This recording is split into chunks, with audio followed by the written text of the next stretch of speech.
Hello, my friends. Welcome back to the 12 Days of Yule over on my channel. My name is Sophie. I am the Midwest Magician, and today we are completing day 2 of the 12 Days of Yule challenge, which is going to be an altar tour.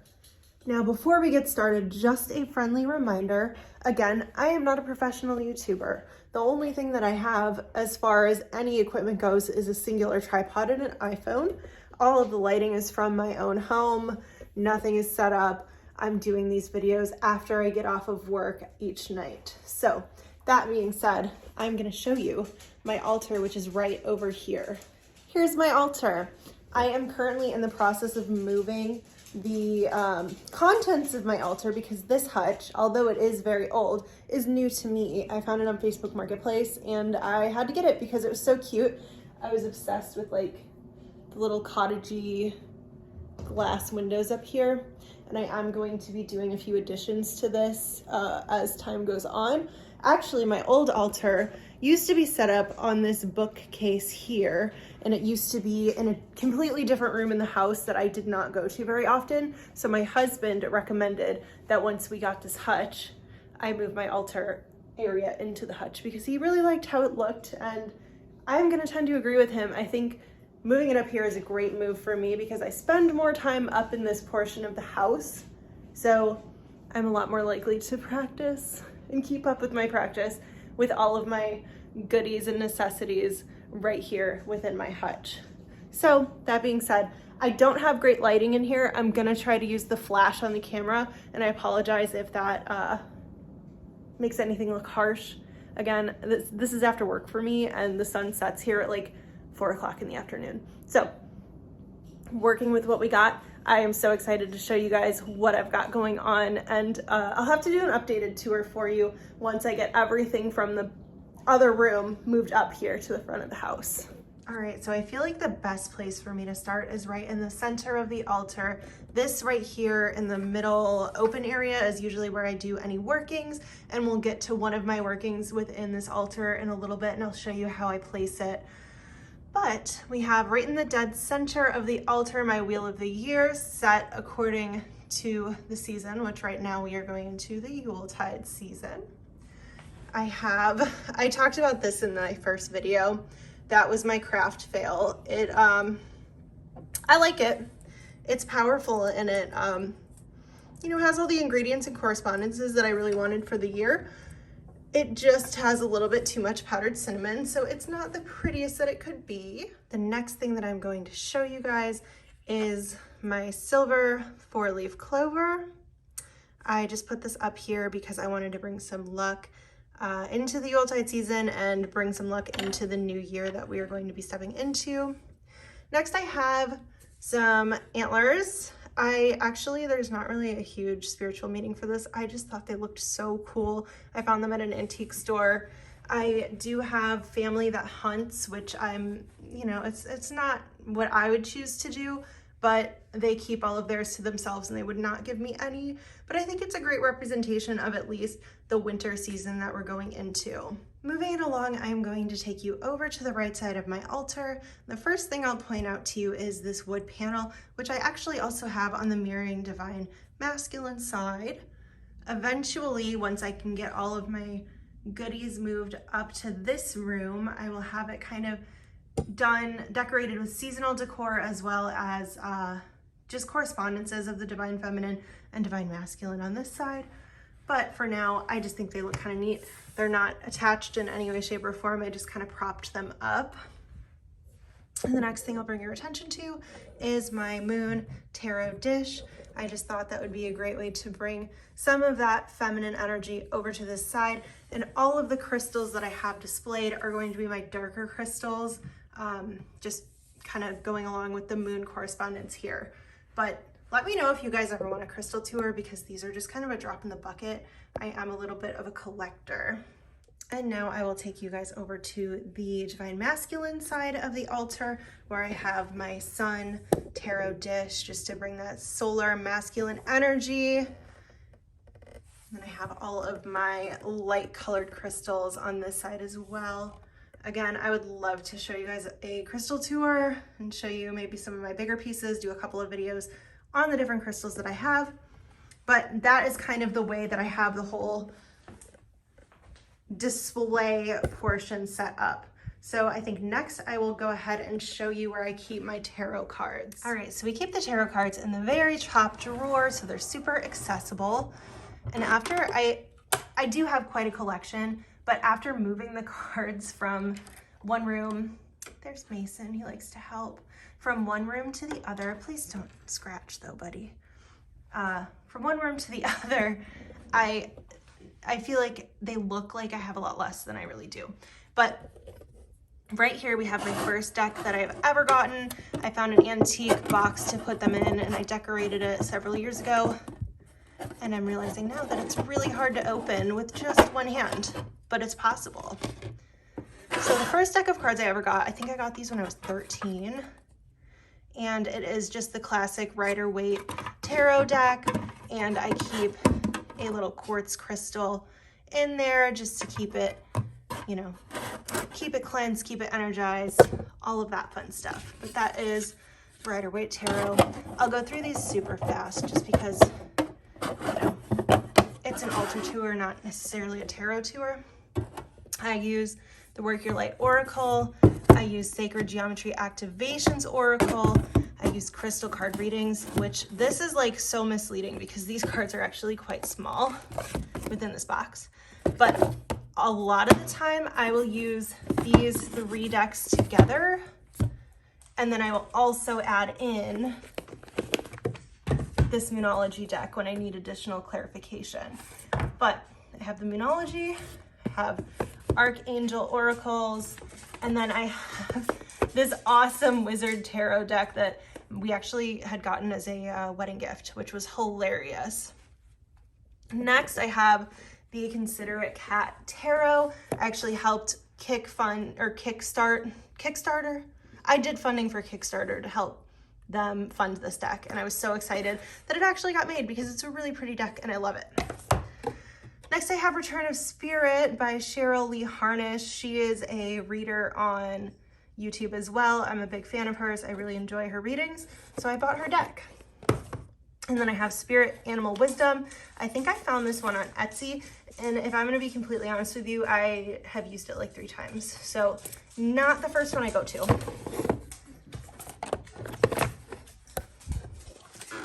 And then I have, oh my gosh, these animals are running around. I have the Arcana of Astrology. My friend got me this for my birthday, the Antique Anatomy Tarot. This one is beautiful. It like literally looks just like a medical journal. Ma'am, are you okay? Is the cat bothering you? I'm so sorry. Thank you. And then the last one I have is another Angel Oracle deck. I got this one at an antique sale, or not an antique sale, what am I saying? A yard sale. So someone was selling this and I was thinking about it, and the first card I pulled was Archangel Michael, and he is an archangel that I work with quite often, so I saw that it as a sign, and I got it. But that is all the tarot cards I have to show you right now. We can move on to the next one. At this exact time, these bottom 2 drawers are completely empty. Eventually I will be putting herbs and crystals in there, but right now, totally empty. This is not actually altar related. This is my DVD collection, just because I didn't really have anywhere else to put it. And in here is things that we're eventually going to be putting within this room. We just started renovating this room, and I'm quite pleased with how it's looking, but there are still a few things left to do. But yeah, so that's really it for like the bottom of the altar. All right, let's move into the top of the altar. There's my little Christmas gnomes from the Dollar Tree. And up here I have a little gnome home that I painted myself with my friend. Eventually, I'd like to make this a servitor's home, but in the meantime, I'm gonna put a tea light in there and have it glowing and pretty. Eventually as well, I'm going to be getting some lights on the inside of here that are battery operated, but that's coming soon. So I have a bunch of little mushroom crystals, because what gnome doesn't have mushrooms around him, right? I have pine cones. This box right here, actually my father-in-law had made for my engagement ring to go in. So my husband proposed with this box and I put a clotter ring in there just to represent the love that we have for each other. And I thought it was extra special being in the box that I got engaged with. I have some butterflies up here as well, which I wanted to start collecting. However, they do get really pricey. So I don't have as many as I would like, but I think we have a good start to the collection here. And I have one on the other side that I'll show you. These bones are actually squirrel bones. And Miss Hazel over here she goes. She found the squirrel when I took her out one day. It was already dead. It was in the middle of the winter and I just left it. I was so grossed out, I left it. And in the spring, it was just a pile of bones. So I took a couple of the bones. There's some teeth. You can see them right there in the bottom. There's some teeth. I sanitized them. I did not bleach them because that makes them very brittle. I didn't want them to break, but I sanitized them. I shoved them in a jar and I said, that's some really cool decor. Maybe one day I'll do something with them, but I don't know that I really want to touch them anymore. Moving on, I have a tiger's eye and some more pine cones, just putting the nature elements throughout this whole hutch. Up here, this doesn't open actually, but I have a nice little mountainscape shelf with some sky onyx, fluorite back there, and Caribbean calcite here with some amethyst and quartz. And moving on to the next side over here, we'll come back to the bottom in a minute. I have my gnome again, and I actually just got some protection bells. I have these ones, and I have some on the back door, which eventually these are going to move onto the front door, but I need to put a nail in the door first. So they're gonna live here for now, and I think they're just the cutest ever. So up here I have this little painting from Hobby Lobby, and I'm not even gonna lie to you, I found it after I started watching Alwyn Oakes videos, and I was like, oh my gosh, it's like the Enchanted Forest. So I brought a little piece of the Enchanted Forest into my home, again with more nature elements. This my great grandmother painted for my mother, so I thought that was nice to bring in some ancestor energy over to the side of the altar, especially since it is the feminine side of the altar. And then I have the first ever witch ball that I made. I'm trying to think of what year I made this, maybe 2014 or 2015. It's been quite a long time. I have some pyrite. I have this dish that I made, which eventually I would like to start using as an offering dish, but right now, as I'm moving everything over, it is just used for decoration. I have this is polymer clay. It's not a real bird skull, it is a clay bird skull, but I thought it was so neat and I thought it would tie in my squirrel bones, my real squirrel bones. Back here, I have the last little fluttery critter of my collection, the Death's Head Moth, which I also have a tattoo of. If you're interested, I can show you guys some of my cool witchy tattoos, but let me know in the comments if that is something you would care to see. And this last thing up here is my husband's watermelon tourmaline. So he has a bunch of pieces that he likes to display. We're gonna find the rest of them, and we have a bunch of these little stands that we're gonna put them in as well. But that is it for the top part of the altar. All right, guys, I'm getting winded. Being a YouTuber is hard work over here. All right, so let's start in this corner. Move this out the way. Have all of my incense over here. I think there's more in the other room, but this is everything that I brought up for now. We have India Temple, which is my husband's favorite. White sage, which, if I'm gonna be honest with you, smells more like fresh linen than it does any kind of sage I've ever smelled. Bought 2 of the black sage. I had never seen these incense before, and I smelled them at our local kind of head shop place, and they smelled so good, so I brought them home, but I've yet to burn them.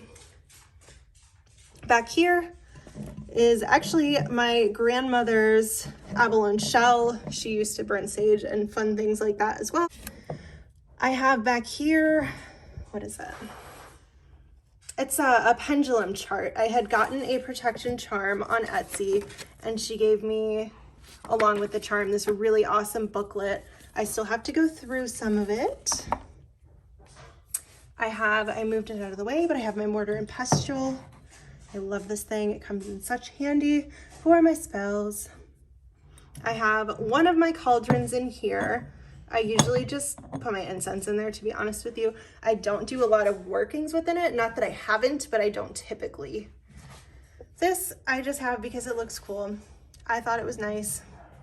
Hang on, you guys. My doggies are making some crazy noises. All right, I apologize. So the next thing I have right here is my money bowl. And as promised, I will show you what I do with it. I put it right here and I light the candle and I give it additional offerings. I feed it. So I do that usually on Thursday nights because Thursday is a money correspondence. And here I have just an insane amount of crystals. There is a lot to go through in this little box. Not right now. If you want to see more, again, I will do a crystal tour if you guys want it. And then I have 2 hagstones, which I am a huge fan of. Weirdly enough, my mom gave these to me and she is not really very witchy, but she found them and she thought they were cool. And I tend to agree with her. So in here, I think this is also crystals. Yep, lots of crystals. My grandmother gave me this box too. And we used to have a bunch of ancestor things within it. I moved them to a little bit of a safer location. That's it for this side over here. And this side, you guys are going to lose your minds because it is all crystals. I'm not sure if I mentioned, but I used to sell on Etsy. It became quite overwhelming going to the post office every single day and listing new items all while working a full-time job. So I did put that on the back burner, but it was kind of a bonus because now I just have all of these crystals that I can use for different various spell works. And from there, the only real thing left to show is just my Yuletide decorations. I didn't really decorate the altar part, which eventually I would like to, but I don't think it's gonna happen this season. I have another little gnome friend, which actually he has a hole in the back for a tea light candle as well. So maybe he can be a servitor's home too. And I have a pothos plant up here. I need to give it a better system. Right now, the tops of it are being propped up with chopsticks. I'd like to get some mesh or cork to put the roots through, but we'll see how that goes. This little stink bug has been up on this plant for several days. I don't like to mess with bugs, so he just lives there now. But yeah, that is my altar. And I hope you enjoyed this tour. I've never done an altar tour before. I've never really shown off my stuff. So if you want to see another one, once I have everything moved into it and once I have some actual workings going on it, let me know because I would love to show you. All right, my witchy friends, thank you so much for watching my altar tour. Thanks again to Ivy for creating this challenge and helping me to get out of my comfort zone and post videos about my witchy practice. And I will see you guys tomorrow for day 3.